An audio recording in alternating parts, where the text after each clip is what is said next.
नमस्कार मित्रांनो, मी तुमचा भाऊ नितीन मेंटेनन्सवाला.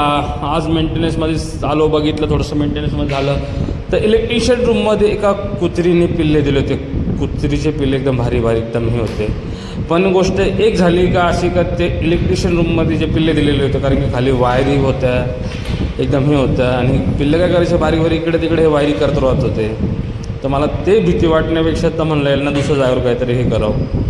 ते कारण की तर खूप साऱ्या वायरी होत्या आणि पिल्लं इकडे तिकडे तिकडे इकडे जाऊ लागलं. त्यांना वायरी खाली होत्या ना, शॉर्ट सर्किट काही हो, त्यांना काही दुखपत न हो. तर मग त्यांना मी काय केलं, एक बॉक्स घेतला आणि त्या बॉक्समध्ये ते पिल्लं टाकले. मग ते पिल्लं टाकल्याच्यानंतर त्यांना एक जागा गवसली, चांगली जागा. म्हणलं आता कसं बरसात पण चालू आहे, तर बरसातमध्ये नको त्यांना काही नुकसान वगैरे व्हावं. मुक्क जनावर आहे, थोडी तोंडाने सांगतात ते. मग त्यांना एक बॉक्स घेऊन गेलं की त्याची आई आली. मग त्याच्या आईला वाटलं का माझी पिल्लं कुठे घेऊन चालला हा.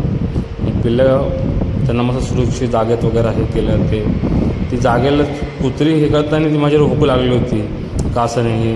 तर तिला वाटलं का तिला थोडी मी चांगलं, तिला माहिती मी चांगलं करणार आहे, पण तिला वाटतं माझ्या पिल्लांना दुःखपत करतो आहे. मग काय तिला बिस्किट वगैरे सारले. तिला म्हणलं बाई तुझ्या पिल्ल्याला काही करणार नाही, तुझ्या सुरक्षित जागेत नेईल. मग तिचे पिल्ले मी एका एक सुरक्षित जागेवर नेऊन ठेवले. मग तिला पण म्हणलं बाबा तुझा त्यांच्याजवळ बस, त्यांना नवीन घर आलेलं काहीतरी त्यांना योग्य नाही वाटत. तर ती मला पाहून एकदम अट्रॅक्ट होऊ लागली ती.